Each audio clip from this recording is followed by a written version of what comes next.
JBL's flagship soundbar has a removable surround and delivers punchy, immersive sound. A soundbar package is a great option for those who want serious movie sound but don't want the hassle and expense of an AVR and speakers.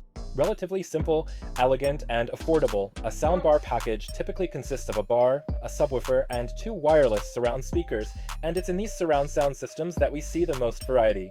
The approach used by the Samsung Q990C is the most common. 2 wireless, powered speakers deliver surround sound. Then there's the Yamaha True X approach, which uses smaller, battery-powered surround speakers. Today's review subject, the JBL Bar 1300, takes this latter approach one step further. The ends of the bar detach to become surround speakers, or even standalone Bluetooth speakers. It's super flexible, but how does it sound? Design and engineering, the Bar 1300 measures just under 140 centimeters wide with the rear speakers attached at either end. That's a very large bar, wider than all the other soundbars we've mentioned. However, with the rear speakers detached, the main section of the soundbar measures just 100 centimeters, about the same as the smaller Yamaha True X bar, which fits neatly on our TV stand. The JBL bar and its surround have a matching look, and while we think there are better looking bars out there, this is a fairly minimalist design, with sleek matte surfaces that don't distract from the action on screen. Aside from the visual and aesthetic similarities, the main bar and rear speakers use the same driver types. The main soundbar houses 646 by 90mm racing drivers, 520mm tweeters, and 470mm full-range drivers firing upwards. The rear speakers feature 3 drivers of the same design as those in the main bar, as well as 2 rounded rectangle passive radiators. Notably, the surround speakers use the same driver types as the main soundbar. Having the same drivers across the various components should increase the likelihood of a consistent, smooth surround sound. However, given that the rears can be attached to the main boom, it's perhaps unsurprising that the system is so uniform. We do find the rear speaker driver configuration a little curious, however. Of the 3 drivers, one fires towards the listener, one aims upwards, and one fires behind where the listener is sitting. The lack of a driver firing along the side wall and back towards the soundbar makes us wonder if this configuration might impact on the system's sense of width. The included subwoofer is a rounded cube-shaped unit, measuring 44 centimeters tall and around 31 centimeters wide and deep, with 4 small feet and a single downward-firing 10-inch driver underneath. It's a solid unit and matches the look of the matching steering wheel and rear panels.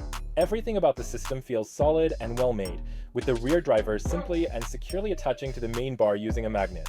Once everything is connected, there's no sign of any end in danger of detaching or falling apart, and it takes a fair amount of force to get them to detach again. The speakers have a claimed battery life of 12 hours, which is in line with similar rechargeable speakers. The customizable nature of the system is very convenient. If the surround speakers run out of battery, or you prefer to listen to them in unison with the main bar, reconnecting them is quick and easy. However, many users may prefer a surround speaker that stays in place all the time. Having to disconnect the speakers to watch movies and then reconnect them whenever the batteries need recharging may seem like a mistake. The main soundbar has a simple display to the right of the front panel, which shows volume levels, audio formats, and input sources. Around the back is a neat row of inputs and outputs. There are no awkward right-angled corners here. Everything is easy to reach and connect. The Bar 1300 offers HDMI eARC connectivity and an optical audio output. You can also connect to the entire system wirelessly via Wi-Fi, or use Bluetooth to connect to just a single rear speaker. There are also 3 additional HDMI inputs that can handle Dolby Vision and HDR10 signals. Unfortunately, these ports don't support the latest gaming features like 4K per 120Hz, so hardcore gamers will still want to connect their PS5, Xbox Series X, or gaming PC directly to the TV. Features the soundbar has 3 simple buttons on its surface that control volume and input source. The rest of the system's controls can be customized using the included remote or the JBL One app, and unusually for a soundbar, the remote does almost everything we need it to. The display on the bar is small, but it responds quickly to any changes to the settings. JBL is so confident in its remote design that the app includes a visualizer that displays a virtual version of the remote on your screen.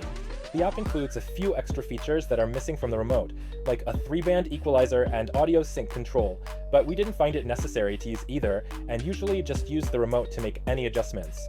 Overall, the panel is fairly light on features, instead focusing on a simple and streamlined interface. There are no sound modes to choose from, and there are no commonly found extras like voice enhancement or night mode. While we appreciate the streamlined and simplified approach to the system, the lack of some of these features may be an issue for some users. Setting up the system is quick and involves a few optional but highly recommended steps, like connecting to Wi-Fi and a two-step room calibration. We recommend using the app on the remote for the calibration process, as it includes a handy visualization of where to place the rear speakers during both calibration steps. Completing both steps should only take a few minutes in total. Interestingly, the subwoofer is not included in the calibration, as the process instead seems to focus on making sure the rack and rear speakers are working in harmony.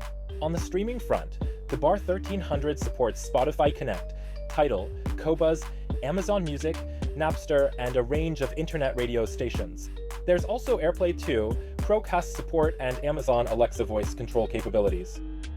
For more precise tuning, the remote and app include controls for separately adjusting the levels of the subwoofer, rear speakers, and Dolby Atmos channels on a range of 1 to 5, although we only really use the mid-levels as both ends of the scale are too large. Sound. We'll start with Blade Runner 2049, which has a number of scenes that will test any system's capabilities in a number of ways. In one scene, the main character is answering questions from an authoritative voice coming from behind the screen/camera. The exchange escalates in intensity, and the JBL delivers the dialogue clearly and engagingly. The voices are direct, well-projected, and seem to be coming from the screen. Many soundbars fall flat when it comes to dialogue, sounding flat, so we're pleased to see the JBL convey the character's emotions. Towards the end of the scene, there's a high-pitched whistle that often tests how well a soundbar can handle high frequencies as they build up. The Bar 1300 handles the highs superbly, managing to convey this whistle clearly without sounding harsh.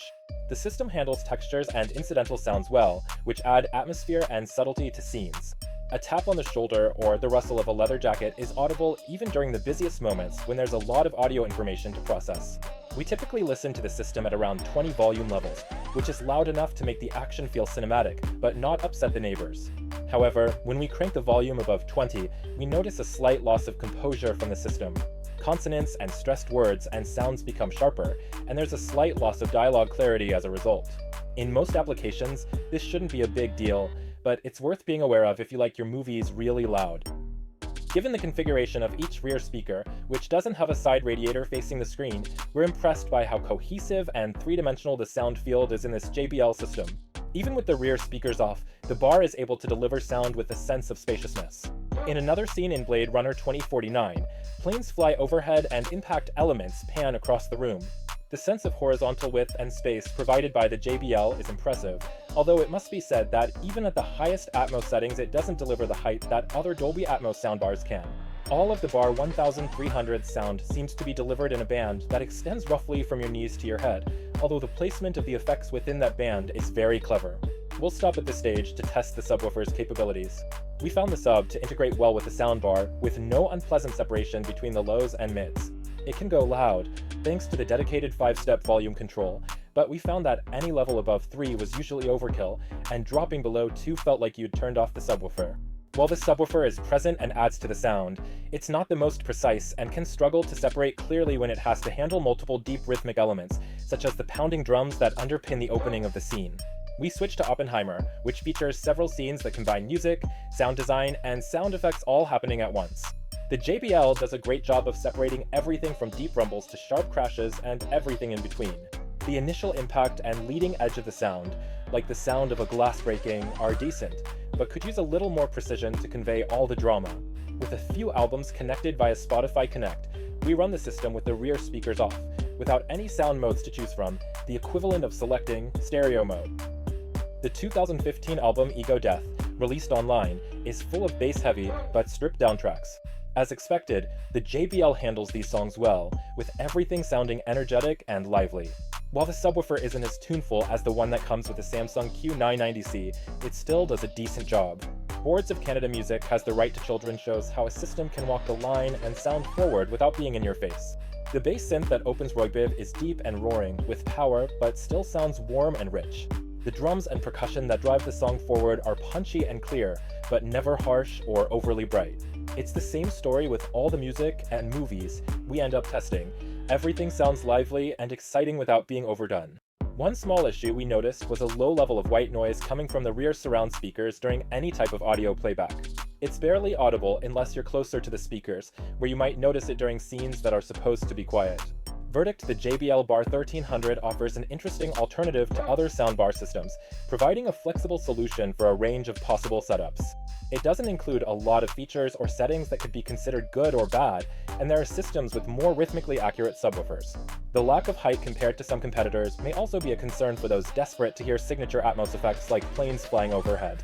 Overall, though, if you're looking for a streamlined package that delivers crisp, clear audio across a cohesive sound field, this JBL is worth a look.